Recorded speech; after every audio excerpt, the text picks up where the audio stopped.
Key tips for successful negotiations. Why do negotiations fail?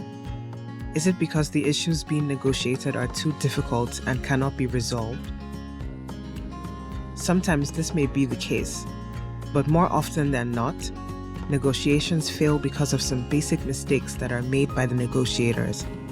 Let's look at some key tips to keep in mind if you want your negotiations to be successful.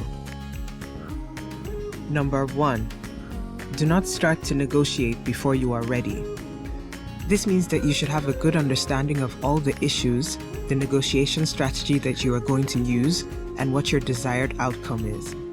Without this basic preparation, you are unlikely to achieve a successful outcome to your negotiations. Number 2. Do not negotiate with the wrong person. It is best, as part of preparing for negotiations, to identify the correct person or persons to negotiate with. It can be extremely frustrating and a complete waste of time when, during the process of negotiations, you find out that the person you are negotiating with does not have the authority or mandate to make any decisions and constantly has to consult some unseen authority. Number 3. Think about your relationship with the other party and the impact of your choices on the other side. Do not treat the other party as the enemy. While it may be true that your desired outcome is different to that of the party you are negotiating with, work towards finding a mutually beneficial outcome that is acceptable to both parties. Be collaborative rather than competitive. Number 4. Think about the impact of your own positions. Am I locked onto a position? While it is important to try and achieve a specific outcome, you also need to be sufficiently flexible and be prepared to accept a different outcome. Think about how much you will need to compromise. Number 5. Avoid losing control or feeling powerless during the negotiations. If at any point you are not sure how to continue or how to respond to an offer that has been made, it is perfectly acceptable to ask for an opportunity to consult with your colleagues or principals.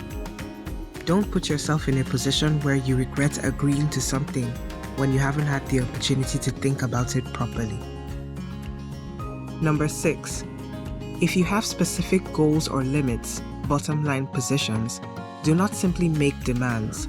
Explain to the other party why these are important to you and involve them if possible in finding a solution that addresses your concerns. Number 7. Do not threaten the other party. This is often used as a negotiating tactic, but it is best avoided. It creates a negative atmosphere, and parties are less likely to come to an agreement if there is hostility between them. Number 8. Avoid becoming emotional.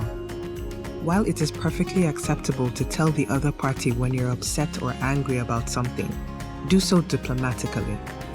Do not have angry or emotional outbursts. Number 9. Focus on solutions, not problems.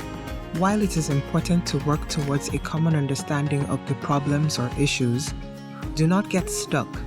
Move on and rather spend time on finding solutions. Number 10. Always close the negotiations. When agreement has been reached on a specific issue or on all the issues, make sure that both parties have a common understanding of what this agreement entails to avoid misunderstandings in the future.